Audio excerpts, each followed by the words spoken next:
নমস্কাৰ, এই মুহূৰ্তত আহি পৰিছে সন্ধিয়াৰ কেইবাটাও গুৰুত্বপূৰ্ণ খবৰ। আজি হৈছে 17 ছেপ্টেম্বৰ। অসমৰ লগতে ভাৰতৰ বিভিন্ন প্ৰান্তৰ পৰা সন্ধিয়াৰ কেইবাটাও গুৰুত্বপূৰ্ণ খবৰ যুগুতোৱা হৈছে।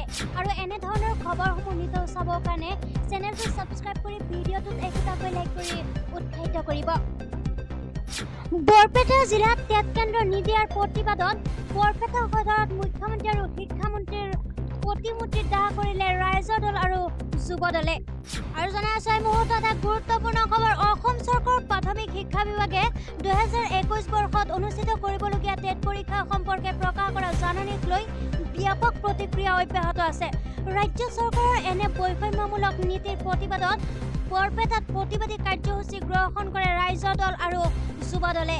অসম চৰকাৰ আৰু শিক্ষা বিভাগে ষড়যন্ত্ৰমূলক আৰু বৈষম্যমূলক নীতি পৰিহাৰ কৰি অতি শীঘ্ৰেই বৰপেটা, বজালী, গোৱালপাৰা, ধুবুৰী, দক্ষিণ শালমাৰা, মানকাছাৰ, কৰিমগঞ্জ আৰু হাইলাকান্দি জিলাতো টেট পৰীক্ষা কেন্দ্ৰ দিয়াৰ দাবী জনাই ৰাইজৰ দল আৰু ইয়াৰ যুৱ সংগঠন অসম যুৱ দলে। আন এটা খবৰ হৈছে কংগ্ৰেছ আৰু অখিল গগৈৰ নৈতিকতা নাই, এই মন্তব্য মন্ত্ৰী পীযুষ হাজৰিকাৰ। আৰু জনাই আছো এই মুহূৰ্তত এক ডাঙৰ খবৰ। উপ নিৰ্বাচন সন্দৰ্ভত মন্ত্ৰী পীযুষ হাজৰিকাৰ মন্তব্য। নিৰ্বাচনৰ সময়ত বাঘে ছাগলীয়ে একেলগ হয়। কংগ্ৰেছে নিজকে বাঘ বুলি ভাবি অখিল গগৈ খাম বুলি ভাবে। কেতিয়াবা আকৌ অখিল গগৈয়ে কংগ্ৰেছক খাম বুলি ভাবে। মহাজোঁট মানে এটা স্বাৰ্থপৰ জোঁট। কোন কেতিয়া একলগ হৈ যায় কোনেও নাজানে। মহাজোঁটৰ কোনো পৰিকল্পনা নাই। উপ নিৰ্বাচনত কংগ্ৰেছো নাথাকে, অখিল গগৈও নাথাকে। কংগ্ৰেছ আৰু অখিল গগৈৰ নৈতিকতা নাই। উপ নিৰ্বাচনত গোটেইকেইটা সমষ্টিৰ বিজেপিৰ দখলত থাকিব। আনহাতে প্ৰধানমন্ত্ৰীৰ জন্মদিন উদযাপনৰ বিষয়ত কয়, প্ৰধানমন্ত্ৰীৰ জন্মদিন উদযাপন দলীয় কথাহে, চৰকাৰৰ কথা নাই। আন এটা খবৰ হৈছে প্ৰধানমন্ত্ৰীৰ উপচাদিন 17 ছেপ্টেম্বৰ। পুৱাই গীৰ্জাঘৰ আৰু মছজিদত বিজেপিৰ সংখ্যালঘু মৰ্চাৰ প্ৰাৰ্থনা। আৰু জনাইছো এই মুহূৰ্তত এক ডাঙৰ খবৰ। প্ৰধানমন্ত্ৰী নৰেন্দ্ৰ মোদীৰ জন্মদিন 17 ছেপ্টেম্বৰত দেশজুৰি বিজেপিয়ে পালন কৰিছে প্ৰধানমন্ত্ৰী নৰেন্দ্ৰ মোদীৰ জন্মদিন। সেৱা আৰু সমৰ্পণৰ মনোভাৱেৰে অসম প্ৰদেশ বিজেপিয়ে 20 দিনীয়াকৈ পালন কৰিছে নৰেন্দ্ৰ মোদীৰ জন্মদিন। প্ৰধানমন্ত্ৰী নৰেন্দ্ৰ মোদীৰ জন্মদিন উপলক্ষে শুকুৰবাৰে পুৱাই পাণবজাৰস্থিত ডন বক্স গীৰ্জাত প্ৰাৰ্থনা কৰিলে বিজেপিৰ সংখ্যালঘু মৰ্চাই।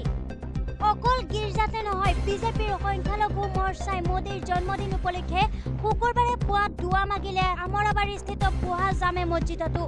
প্ৰধানমন্ত্ৰীগৰাকীৰ জন্মদিন উপলক্ষে মুখ্যমন্ত্ৰী ডক্টৰ হিমন্ত বিশ্ব শৰ্মাই বংশীগোপাল নামঘৰত বৰ্ষণ কৰিলে বন্তি। ৰাজ্যিক বিজেপিৰ সভাপতি ভৱেশ কলিতাই কভিড ভেকচিনেশ্যনৰ খবৰ লোৱাৰ লগতে নামঘৰ মন্দিৰত মূৰ দোৱালি গায়ো কামনাৰে। আন এটা খবৰ হৈছে আৰক্ষীৰ গুলীত আহত ড্ৰাগছ সৰবৰাহকাৰী। পলাবলৈ চেষ্টা কৰোঁতে আৰক্ষীৰ গুলীচালনা। আৰু জনাই আছো এই মুহূৰ্তত এক ডাঙৰ খবৰ। বৃহস্পতিবাৰে সন্ধিয়া ভাগত মহানগৰ আৰক্ষীয়ে 8 মাইলৰ পৰা আটক কৰিছিল মষ্ট ৱান্টেড ড্ৰাগছ সৰবৰাহকাৰী জামাল আলীক।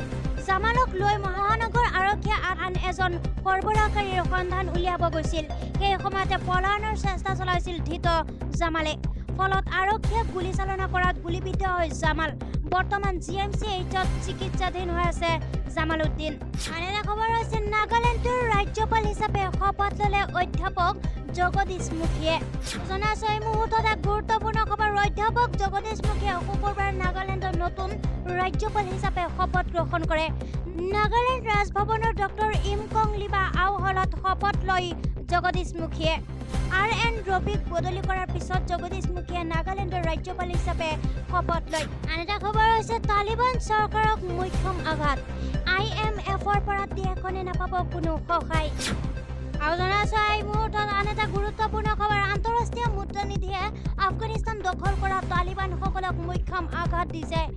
IMFে বৰ্তমানৰ বাবে আফগানিস্তানৰ সৈতে ইয়াৰ সম্পৰ্ক সমাপ্ত কৰিছে। IMFে কয় যে তালিবান নেতৃত্বাধীন চৰকাৰৰ স্বীকৃতিৰ বিষয়ে আন্তঃৰাষ্ট্ৰীয় সম্প্ৰদায়ত স্পষ্টতা নোহোৱালৈকে আফগানিস্তানৰ সৈতে ইয়াৰ সম্পৰ্ক স্থগিত থাকিব। সংস্থাটোৱে কয় যে আফগানিস্তানৰ বৰ্তমান অৰ্থনৈতিক পৰিস্থিতিৰ বিষয়ে গভীৰভাৱে চিন্তিত আৰু আন্তঃৰাষ্ট্ৰীয় সম্প্ৰদায়ক দেশখনৰ যিকোনো মানৱীয় সংকট প্ৰতিহত কৰিবলৈ তাৎক্ষণিক পদক্ষেপ ল'বলৈ আহ্বান জনাইছে। ধৰ্ষণকাৰীক মৰম কৰি থাকিলে ধৰ্ষণ নকমে, অপৰাধীৰ বিৰুদ্ধে হুংকাৰ মুখ্যমন্ত্ৰী হিমন্ত বিশ্ব শৰ্মাৰ। আৰু জনাই আছো এই মুহূৰ্তত এক গুৰুত্বপূৰ্ণ খবৰ। মুখ্যমন্ত্ৰী ডক্টৰ হিমন্ত বিশ্ব শৰ্মাই বৃহস্পতিবাৰে অপৰাধীৰ বিৰুদ্ধে দিলে মুকলি হুংকাৰ। ৰাজ্যত অপৰাধীক অসম আৰক্ষীয়ে কৰা এনকাউণ্টাৰক লৈ মাজে সময়ে উত্থাপন হোৱা প্ৰশ্নক লৈ উত্তৰ দিলে মুখ্যমন্ত্ৰী হিমন্ত বিশ্ব শৰ্মাই। মুখ্যমন্ত্ৰীৰ প্ৰশ্ন অৱতাৰণকাৰীলৈ ড্ৰাগছৰ বেহা ধৰ্ষণ হত্যা চলি থকাটো বিচাৰে নেকি? ড্ৰাগছ আসক্তক এতিয়াই এই মহাব্যাধিৰ পৰা আমি আঁতৰাই আনিব লাগিব। ধৰ্ষণকাৰীক মৰম কৰি থাকিলে ধৰ্ষণ নকমে, আমি কঠোৰ হ'বই লাগিব। মই মুখ্যমন্ত্ৰী হৈ থকালৈকে অপৰাধী সাৰিব নোৱাৰিব। আন এটা খবৰ হৈছে শুকুৰবাৰে কোভিড টীকাকৰণৰ মহা শিবিৰ আয়োজন মহানগৰ প্ৰশাসনৰ। ৭৫,০০০ লোকক দ্বিতীয় পালি কোভিড ভেকচিন প্ৰদানৰ লক্ষ্য। আৰু জনাইছো এই মুহূৰ্তত এক ডাঙৰ খবৰ। শুকুৰবাৰে ৰাজ্যত অনুষ্ঠিত কৰিবলগীয়া কোভিডৰ মহা টীকাকৰণ অভিযানৰ অংশ হিচাপে কামৰূপ মহানগৰ জিলাৰ এই অভিযানত লক্ষ্য নিৰ্ধাৰণ কৰা হৈছে দিনটোত ৭৫,০০০ লোকক দ্বিতীয় পালি কোভিড ভেকচিন প্ৰদান কৰাৰ।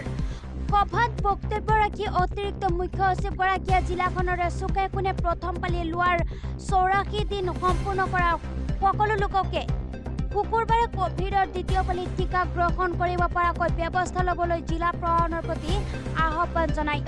ইয়াৰ পিছতে তেওঁ কেইবাটাও টীকা প্ৰদান কেন্দ্ৰ পৰিদৰ্শন কৰি ব্যৱস্থাৱলীৰ বুজ লয়। উল্লেখযোগ্য যে যোৱা ২১ জুনৰ পৰা ২৩ জুন তাৰিখে সমগ্ৰ ৰাজ্যত অনুষ্ঠিত কৰা মেগা টীকাকৰণ অভিযানত টীকা গ্ৰহণ কৰা লোকসকলে ইতিমধ্যে ৮৪ দিন সম্পূৰ্ণ কৰি দ্বিতীয় পালি গ্ৰহণ কৰিব পৰা হ'ব। আনহাতে জিলা উপায়ুক্ত বিশ্বজিৎ পেগুৱে কোভিড টীকাকৰণ গ্ৰহণৰ পৰা জিলাখনৰ কোনো লোক যাতে বাদ পৰি যাব নোৱাৰে তাৰ বাবে নিৰ্বাচনৰ ভোট কেন্দ্ৰ অনুসৰি প্ৰতিজন ব্যক্তিৰ সৈতে স্বাস্থ্যকৰ্মীসকলে প্ৰত্যক্ষ যোগাযোগৰ ব্যৱস্থা কৰি ভেকচিন প্ৰদান কাৰ্যকৰী কৰিছে। আন এটা খবৰ হৈছে ৰাইজক সাক্ষী কৰি অসম চৰকাৰে জ্বলাই ভস্ম কৰিব প্ৰায় ২৫০০ গড়ৰ খৰ্গ। কিন্তু কিহৰ বাবে এই সিদ্ধান্ত ল'লে অসম চৰকাৰে? আৰু জনাইছো এই মুহূৰ্তত এক ডাঙৰ খবৰ। চৰকাৰে বিভিন্ন কোষাগাৰত থকা ২৪৭৯টা বিশ্ববিখ্যাত এশিঙীয়া গড়ৰ খৰ্গ ৰাইজৰ উপস্থিতিত জ্বলাই ভস্ম কৰিব। বৃহস্পতিবাৰে মুখ্যমন্ত্ৰী হিমন্ত বিশ্ব শৰ্মাৰ অধ্যক্ষতাত হোৱা কেবিনেট বৈঠকত এই গুৰুত্বপূৰ্ণ সিদ্ধান্ত গ্ৰহণ কৰা হয়। উল্লেখযোগ্য যে ৰাজ্য চৰকাৰৰ বিভিন্ন কোষাগাৰত ২৬২৩টা গড়ৰ খৰ্গ সংৰক্ষিত হৈ আছে। ইয়াৰে ২৪৭৯টা পুৰি পেলোৱা হ'ব আৰু ৯৪টা গৱেষণাৰ কাৰণে তথা ঐতিহ্যৰ প্ৰতীক হিচাপে সংৰক্ষণ কৰা হ'ব। বাকী ৫০টা ৰাখিব লাগিব, কাৰণ সেইকেইটাৰ ওপৰত আদালতত গোচৰ চলি আছে। ৰাজ্য চৰকাৰৰ তৰফৰ পৰা বৈঠকৰ অন্তত এই কথা প্ৰকাশ পাইছে। গড়ৰ খৰ্গক কেন্দ্ৰ কৰি যি ঔষধি গুণ থকা বুলি যি অন্ধবিশ্বাস প্ৰচলিত, যাৰ ফলত চোৰাং চিকাৰীৰ হাতত প্ৰাণ হেৰুৱাইছে গড়ৰ খৰ্গকেইটাই। এই অন্ধবিশ্বাস নিৰ্মূল কৰিবলৈ গড়ৰ খৰ্গ জ্বলাই পেলোৱাৰ এই পদক্ষেপ গ্ৰহণ কৰা হৈছে বুলি জানিব পৰা গৈছে।